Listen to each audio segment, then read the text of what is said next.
no Evangelho de Marcos, capítulo 5, versos 1 a 20, e em Lucas, capítulo 8, dos versos 26 a 39, vai contar essa mesma história. Porém, em Marcos e Lucas, está escrito que é um endemoniado só. E diz o Marcos e o Lucas que o endemoniado é Gerazeno, é da cidade de Gerasa. Então, nós temos aqui duas possibilidades. Em primeiro lugar, são dois acontecimentos diferentes. Em Gadara, segundo Mateus 8, Jesus expulsou dois demônios de dois caras. É uma história. E depois em Gerasa, que é uma outra cidade da Decápolis, vizinha, conurbação, acaba uma cidade, começa outra, você não sabe direito o que é o que, é tipo encontro de Cariacica com Vila Velha, encontro de Cariacica com Viana, sabe? Esses lugares assim que a gente não sabe direito onde é que está, se está em Nova Itaparica, se está em Guaranhuns, se está em Novo México, se está em Guaranhuns, sabe esses lugares que a gente não sabe direito onde é? Também pode ter acontecido isso. Por quê? Porque a Avenida Sérgio Cardoso, ela começa lá em Araçás, passa pelo Guaranhuns, passa por Novo México, passa por um outro bairro ali, um outro, e termina lá num outro que já é um outro nome. Passa nos 4, 5 bairros, uma rua. Então, se a gente vivesse uma história na Sérgio Cardoso e fosse contar essa história daqui a 30, 40, 50 anos depois, aí às vezes a gente não ia lembrar direito se foi em Guaranhuns, se foi em Novo México, se foi em Araçá, se foi em Guaranhuns, se foi em Novo México, se foi no como é que é o nome do outro bairro que tem ali? Vila Nova. Aí a gente bota lá, foi na Sérgio Cardoso. Mas a Sérgio Cardoso é enorme, pega vários bairros. Então, das duas, uma, ou são duas histórias diferentes, ok? São diferentes. Em Gadara, Jesus expulsou de dois caras. Em Gerasa, Jesus expulsou de um cara só. Lá são dois gadarenos, aqui é um gerazeno. São duas histórias diferentes. Ou é a mesma história, porém o Mateus, na hora de registrar, deu uma falha nele, e ele, ao invés de botar Gerasa, botou Gadara, porque é um do lado do outro. E ao invés de falar um, botou dois. Ou o Marcos e o Lucas, quando foi registrar, foi Gerasa, foi Gadara, aí botou que era um só e botou que era em Gerasa. Eu tenho a impressão que quem está certo é o Mateus. Sabe por quê? Por um simples argumento. Nem o Marcos, nem o Lucas foram testemunha ocular dessa história. Eles fizeram o evangelho baseado no que ouviram do outro, que falou para o outro, que falou para o outro, que falou para o outro. O Lucas se converte depois de Atos 13.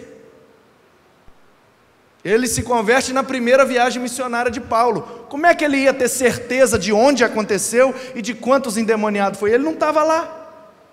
Ele foi em Jerusalém com o apóstolo Paulo, naquele concílio de Atos 15, e aí ele ouviu as histórias do Evangelho, e a pedido do Teófilo, ele registrou as histórias e escreveu, mas ele não estava lá, ele contou do que ele ouviu. Então, quando a história foi passando para frente, isso foi vivido mais ou menos no ano 30, o Marcos escreve no ano 50 e pouco, o Mateus já quase no ano 60, o Lucas já quase no ano 70, 30, 40 anos depois que a história aconteceu.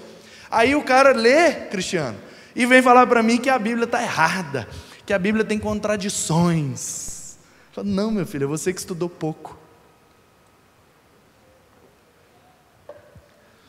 Ou são duas histórias diferentes, de boa, ou o Mateus está certo, e o Marcos e o Lucas escreveram baseado naquilo que ouviram.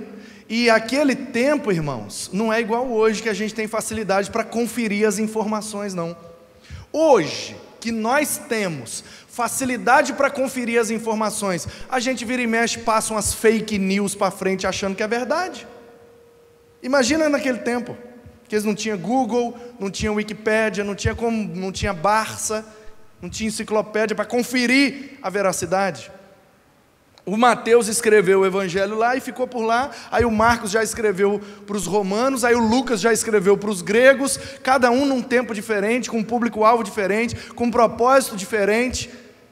Tinha essa de conferir, como é que o Mateus escreveu? Fala aí para eu escrever igual. Não é assim que funciona.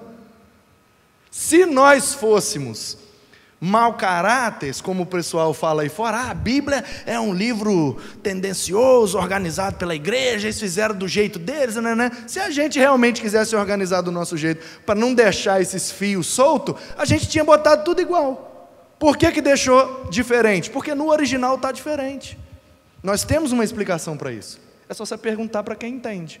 Faz igual meu avô, negócio com quem tem dinheiro, pergunta para quem sabe das coisas.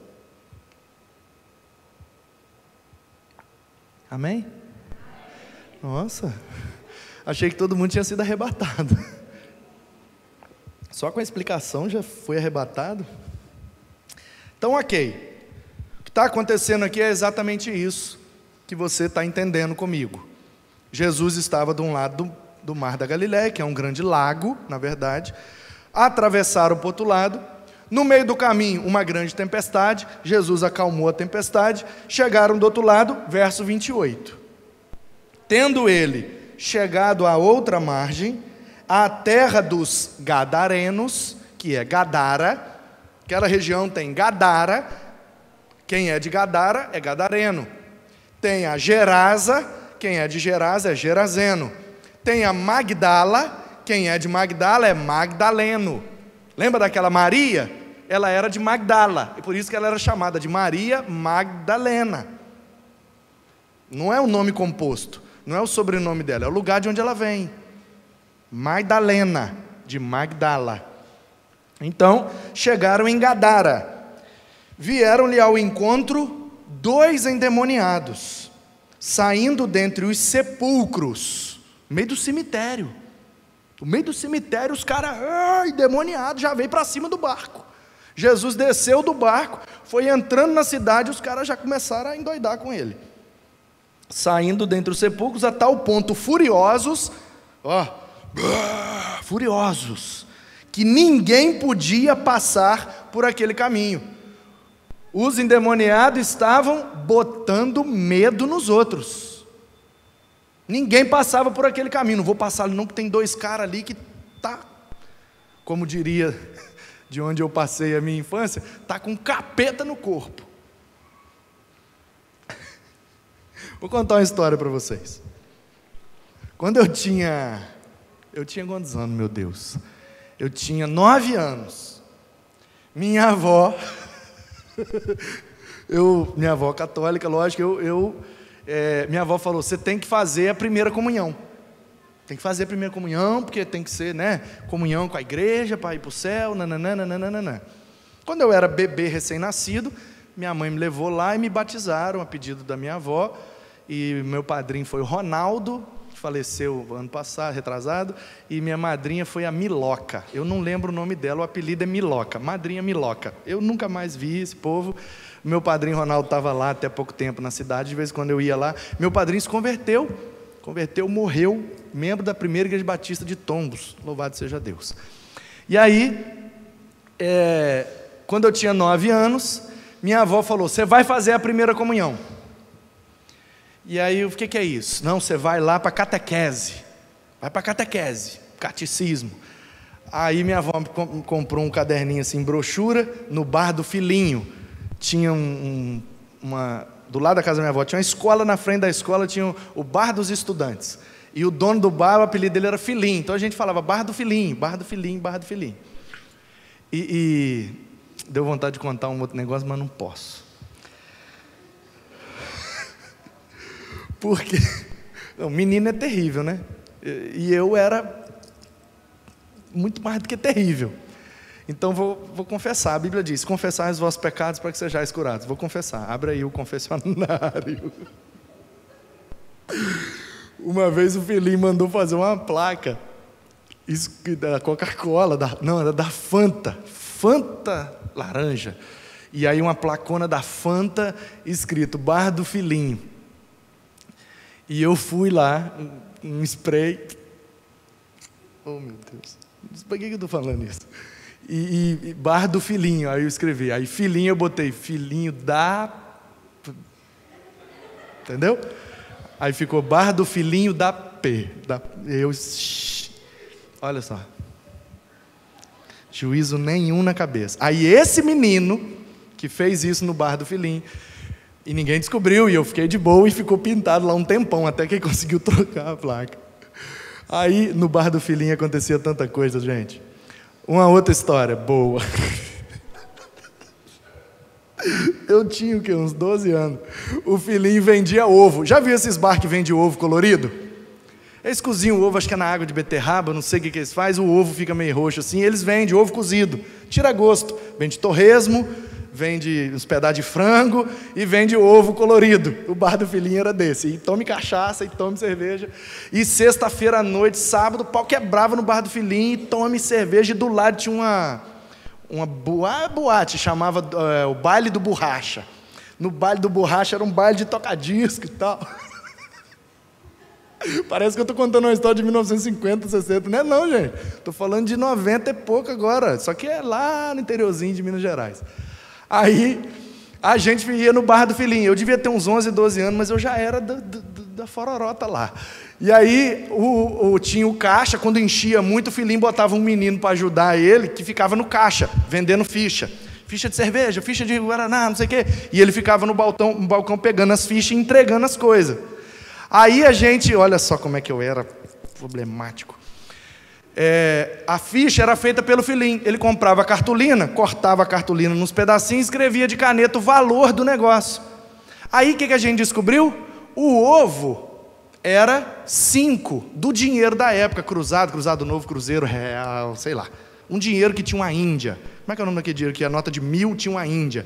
Olha só, tinha nota de 1000. Olha como é que nosso dinheiro era. Aí, a gente descobriu que o ovo cozido custava 5. Acho que era cruzeiro, cruzado, não sei. E a cerveja custava 50. O que a gente fez? Pegamos uma caneta, comprava um ovo e botava um 0 e comprava cerveja. Comprava um ovo, botava um 0 e pegava cerveja. Entendeu? Cara, vocês têm que ver meus tios contando essas histórias, é uma coisa mais linda do mundo. E aí o filhinho desesperado lá dentro, e tome cerveja, e aí o filhinho, mais cerveja aí! E o menino do caixa gritava, bota ovo para cozinhar, porque tá vendendo muito ovo! Oh meu Deus! Aí resultado, olha aqui, veja bem. Meus tios, Henrique, Mário, Dimas, meus tios fizeram isso a vida inteira, lá é isso aí. E aí o que aconteceu? Minha avó comprou o caderninho lá no filhinho, um lápis, me deu e falou, vai para o catecismo, lá do lado da igreja, que é uma casinha, casa paroquial e tal, você procura lá a dona, eu não lembro o nome da velha, Gertrudes, dona Gertrudes. Aí vai eu, com o caderninho, com o negócio, cheguei lá, a dona Gertrudes, tal, minha avó mandou eu para o catequese. Quem é sua avó? Minha avó é dona Bárbara. Ah, Dorinha, pode subir, meu filho. Ah, ela falou mesmo comigo que ia mandar você e tal, vem cá. Aí eu sentei, uns meninos da escola assim, tá, eu já sentei lá no fundo e já e fiz uma bagunça danada na catequese da mulher. Quando terminou, ela falou, pode ir embora, pode ir embora. Aí eu falei, não, mas já terminou. Não, você pode ir embora e depois eu vou falar com sua avó. Não, pode ir embora, vai embora. E eu falei, uai, o que está acontecendo? Aí fui embora. Cheguei lá, minha avó, o que você está fazendo aqui, rapaz? Já acabou a catequese? Falei, a dona Gertrudes mandou eu vir embora. E ela disse que vai explicar para a senhora. Aí minha avó pegou o telefone, ligou para lá. E aí a mulher atendeu e chamou ela. E aí, oi, dona Bárbara, o que aconteceu que você mandou meu neto de volta? Falou, dona Bárbara, o neto da senhora não precisa de catecismo, não. Precisa de exorcismo. A senhora procura o padre e esse menino tem capeta no corpo dele.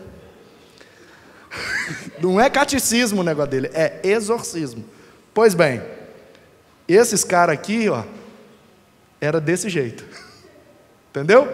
Lá em Gadara, todo mundo tinha medo deles. Por quê? Porque eles eram impossíveis. Verso 29. Eis que gritaram: que temos nós contigo?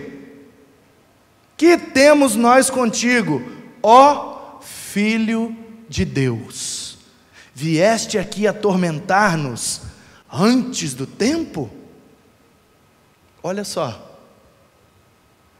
Os endemoniados botavam medo nas pessoas, mas agora eles estavam com medo de Jesus. Porque onde Jesus chega, Ele é o soberano, meu irmão.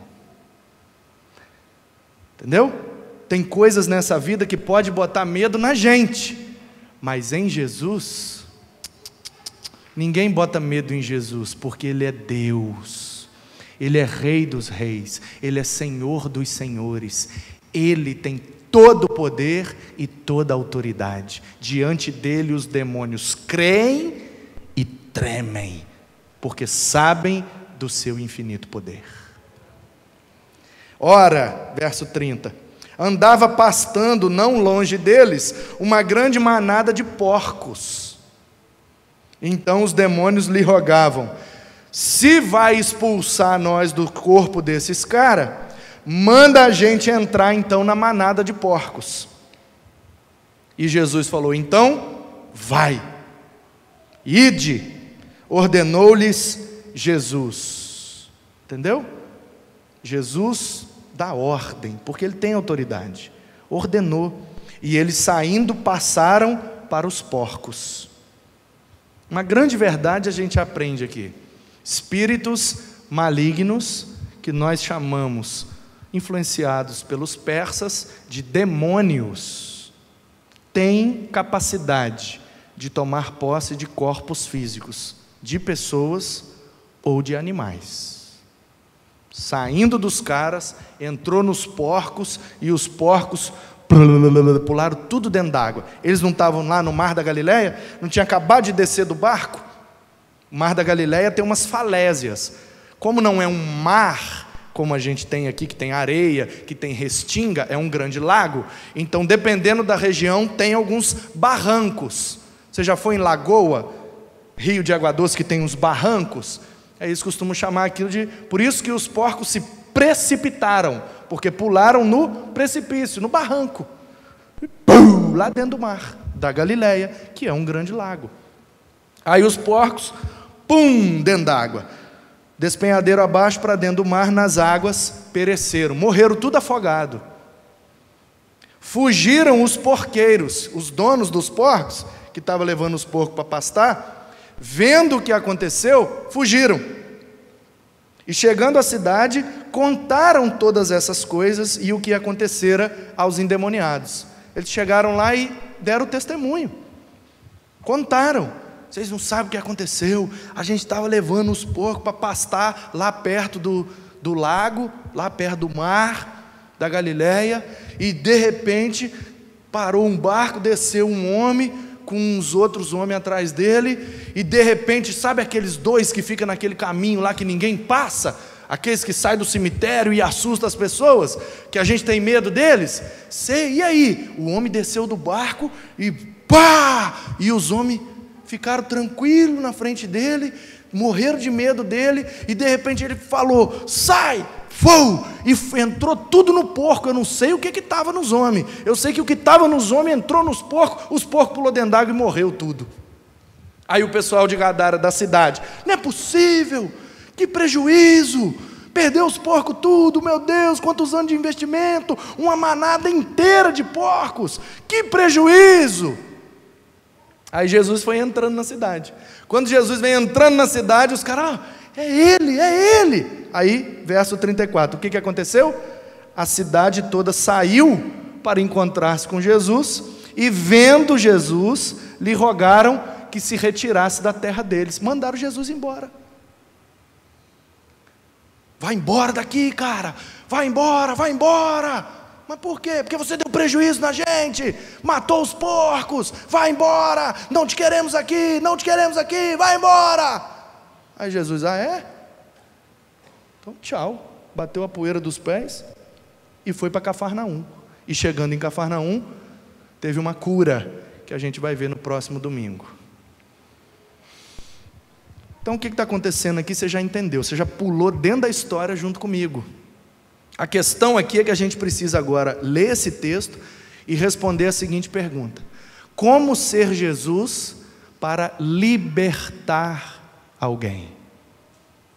Jesus libertou os caras. Os caras estavam endemoniados, não ficaram mais endemoniados, ficaram libertos. Então, em primeiro lugar, para ser Jesus, para libertar alguém, é preciso ir ao encontro desse alguém. O verso 28 diz: tendo ele chegado à outra margem, na terra dos Gadarenos. Jesus foi lá. Ninguém ia ao encontro daqueles caras. Jesus foi.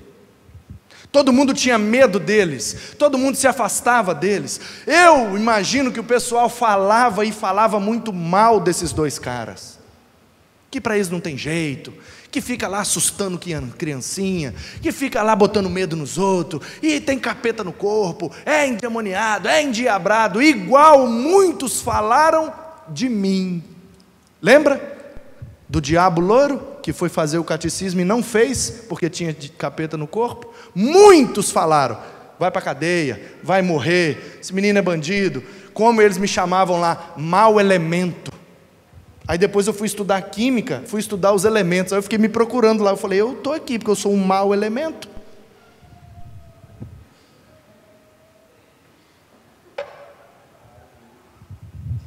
Aí eu decorei a tabela periódica inteira e não me achei lá, eu não sou um elemento então. E aí sabe o que acontece, queridos?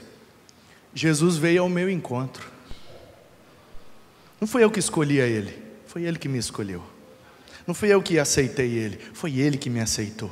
Não fui eu que atraí ele que me atraiu. Pela sua graça, pela sua bondade e pelo seu imenso poder, ele me libertou e escreveu na minha vida uma nova história. E aí eu volto lá, entendeu? Eu volto lá agora, eu, minha esposa, meu filho, aí eu volto lá, educado, bem vestido, num bom carro, sento lá, como no meio deles, ando no meio deles, aqueles, entendeu? Que proibiam os filhos de andar comigo, porque eu era mau elemento, eu era má companhia. Hoje, vem me pedir ajuda, para poder ministrar na vida dos filhos, que está na droga, que está com o casamento destruído, que está nisso, naquilo. Aí o que é que eu tenho que fazer? Tenho que ser Jesus para os outros, como ele foi para mim. Porque o que Jesus faz com a gente, ele depois quer fazer através da gente.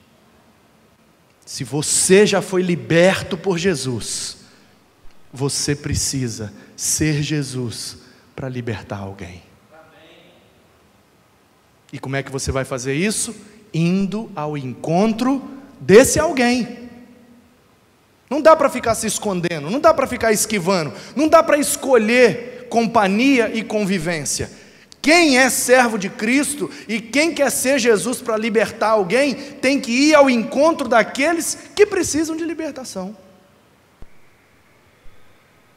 Certamente que a companhia dos discípulos é muito mais agradável que dos gadarenos, mas não é por isso que Jesus deixou os gadarenos sem a libertação necessária. É claro que nós vamos ter no nosso círculo de convivência pessoas que a gente convive mais e que a gente se agrada mais da companhia deles, mas isso não pode nos impedir de ir ao encontro daqueles que precisam da libertação. Portanto, você precisa sair daqui nessa noite com alguém em mente.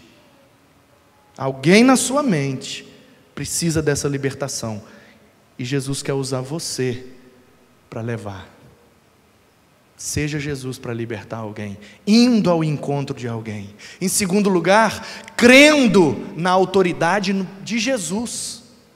Porque dos versos 29 até o 32, diz que os demônios que botavam medo nos outros, agora estavam com medo de Jesus. Mas ainda não é chegada a tua hora. Como quem diz assim, você já vai revelar o seu poder? Você já vai revelar que você é o Filho de Deus? Não se esqueça que os demônios são anjos, que caíram.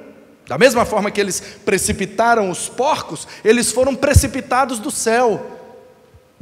Portanto, eles sabem muito bem quem é Jesus.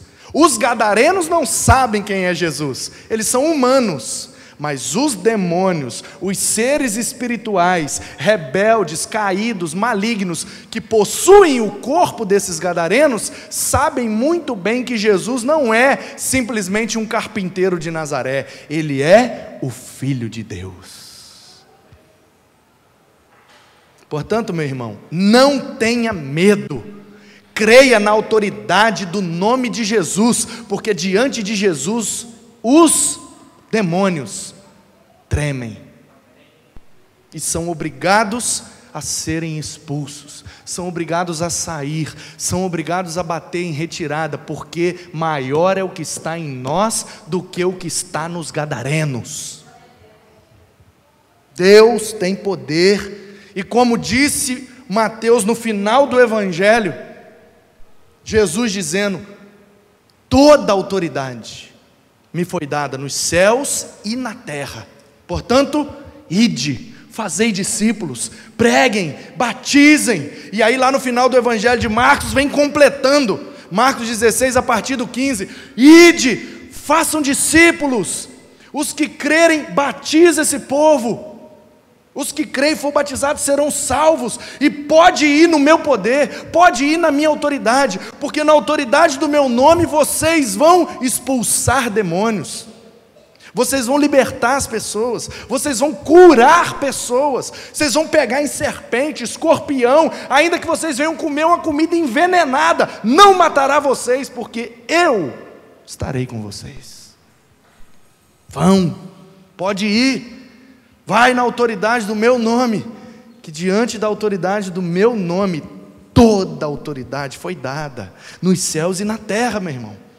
Nós temos que ir, tomar posse desse negócio, isso tem que ser para nós, você tem que ouvir isso e falar, olha, é para mim, eu sou discípulo de Cristo, se Ele prometeu, Ele vai cumprir, Ele não vai me abandonar, não vai me deixar passar vergonha, não é no meu poder, não é na minha autoridade, é na autoridade de Jesus, mas o Jesus que habita em mim, através de mim, vai agir com autoridade e vai libertar as pessoas.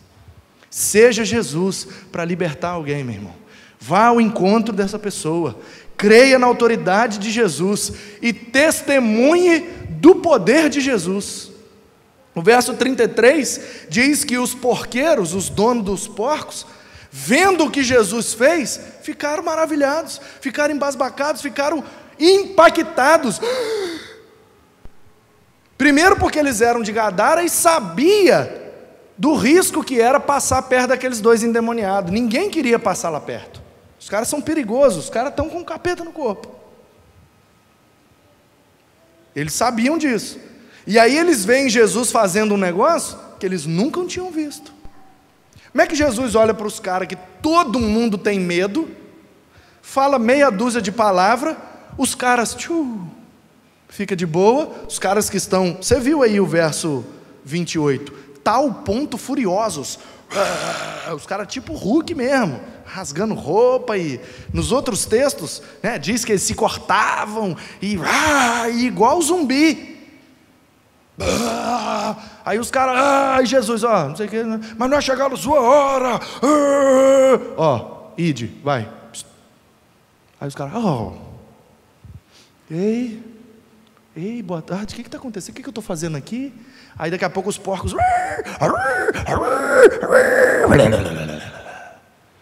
os caras olham aquilo e falam, que é isso? Corre para a cidade e vai contar o que viu.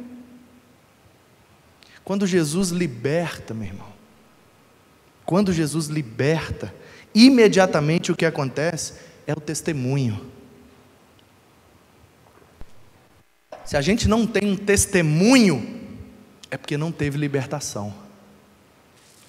Se eu sou liberto, eu dou testemunho. Se a libertação é completa, o meu testemunho é pleno. Quanto maior a minha libertação, melhor o meu testemunho. E foi o que esses caras fizeram. Eles entraram na cidade para testemunhar do que Jesus fez. E aí eu me lembro de Jesus falando para os discípulos, em Atos capítulo 1, versículo 8: fiquem em Jerusalém, porque eu vou derramar o Espírito, e o Espírito vai dar poder para vocês. Poder para testemunhar. Olha que interessante. Esse cara, os porqueiros aqui, vendo o que Jesus fez, entrou na cidade para testemunhar do poder de Jesus. E Jesus disse que ia dar poder para nós, para ser testemunha dele. Se eu tenho Jesus na minha vida, se Jesus já me libertou, se o Espírito Santo habita em mim, eu tenho poder para testemunhar do poder de Jesus. Poder para testemunhar do poder libertador de Jesus. Mas eu só tenho poder, não é poder no sentido de magia, de poder, um poder. Não, é poder do verbo poder mesmo. Eu posso testemunhar de Jesus quando eu vivi a experiência da libertação. Aí o meu testemunho é mais impactante. Entendeu? Para ser Jesus para alguém de forma significativa, nós precisamos bater no peito e não falar: ó, Jesus libertou fulano, Jesus libertou ciclano, Jesus libertou. Não, Jesus libertou eu.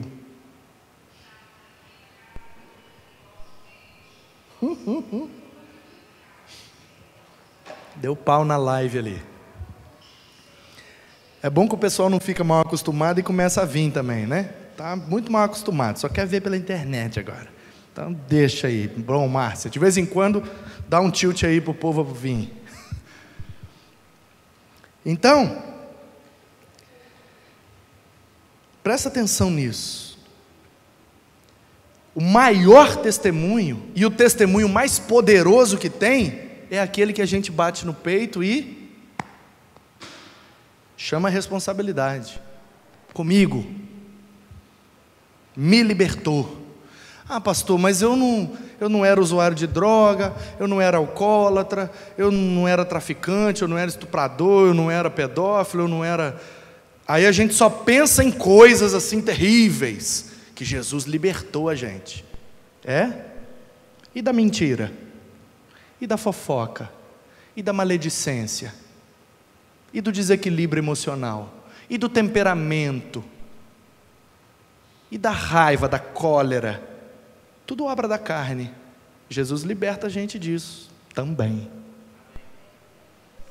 Nunca vi um testemunho, um cara subir e falar: eu sou um ex-mentiroso. Eu fazia isso, e aí Jesus me libertou e eu não falo mais mentira. Nunca vi um DVD vendendo e na capa assim, ó, testemunho da ex-fofoqueira.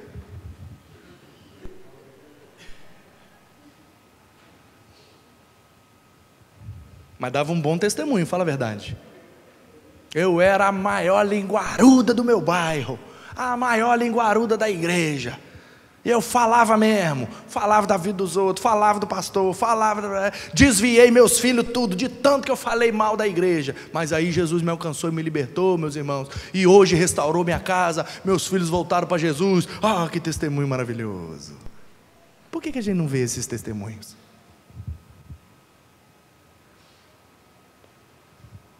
Seja Jesus para libertar alguém, ainda que esse alguém seja você mesmo. Qual é a área da sua vida que precisa de libertação? Qual é aquela obra da carne, aquele pecado, aquele negócio que você sabe que é errado, sabe que não pode fazer, mas vira e mexe você está fazendo? Às vezes é escorregão, às vezes é de sem vergonhice mesmo. Às vezes você se omite e empurra com a barriga, vai deixando e acontece. Jesus quer te libertar por completo, meu irmão. Por completo. Quer me libertar por completo. E tem tanta coisa que Jesus pode libertar a gente, e a gente fica focado só em droga, bebida, e isso, aquilo e aquilo. Agora, eu não vejo um usuário de droga matando uma igreja. Mas eu já vi igreja que morreu por causa de um fofoqueiro. O que é pior? O que é pior?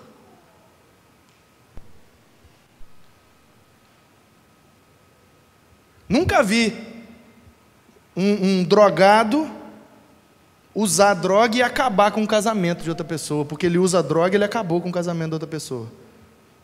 Ele pode atrapalhar, prejudicar. Se o casamento, um drogado está usando droga, o casal é capaz até de tentar ajudar ainda. Agora, eu já vi um mentiroso acabar com o casamento por causa de uma mentira. O que é pior? Só que a gente fica focado só nos drogados. Está falando de libertação, Cristolândia. Vamos embora, bora para a porta dos botecos. Aí você lembra logo daquele seu vizinho que tem um problema na área. Você lembra logo da vizinha. E nós? O que nós precisamos ser libertos? Para poder libertar outros. Se você, vou falar agora um negócio seríssimo. Se você decorar essa frase e postar, pode postar. Não precisa botar meu nome não. Se você não tem um antes e depois de Cristo na sua vida para contar, você ainda não foi liberto. E se você encontrar esses caras lá de Gadara e perguntar para eles: ei, como é que foi sua vida depois de Cristo? Completamente diferente, meu. Não, antes nós ficava lá no cemitério se cortando igual uns bichos e assustando criancinha, e todo mundo tinha medo da gente. Agora não, agora a gente entra na cidade, a gente trabalha, a gente cria família. Mudou por completo. Todo liberto por Jesus tem uma história para contar de antes e de depois da libertação. Se você não tem essa história, vasculha a sua vida, garra com Deus, que você pode precisando de libertação. Você tem que ter um antes e depois. Você tem que olhar para a sua vida e conseguir botar esse ponto. Aqui está Cristo. Daqui para lá é antes dele. Daqui para cá é depois dele. Aí você teve um encontro com ele, que é exatamente o que aconteceu lá. Porque após a libertação vem o testemunho. Após o testemunho vem o encontro com Jesus. Porque toda libertação visa salvação. Lê comigo o verso 34. Então a cidade toda saiu para encontrar Jesus.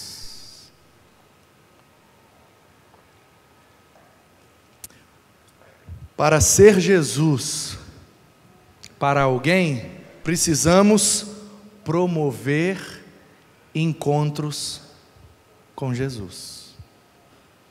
Como é que eu posso ser Jesus para libertar alguém? Indo ao encontro desse alguém, crendo na autoridade de Jesus, é Ele quem liberta, testemunhando do poder de Jesus, pelo poder que o Espírito Santo me dá para ser testemunha, e promovendo encontros com Cristo.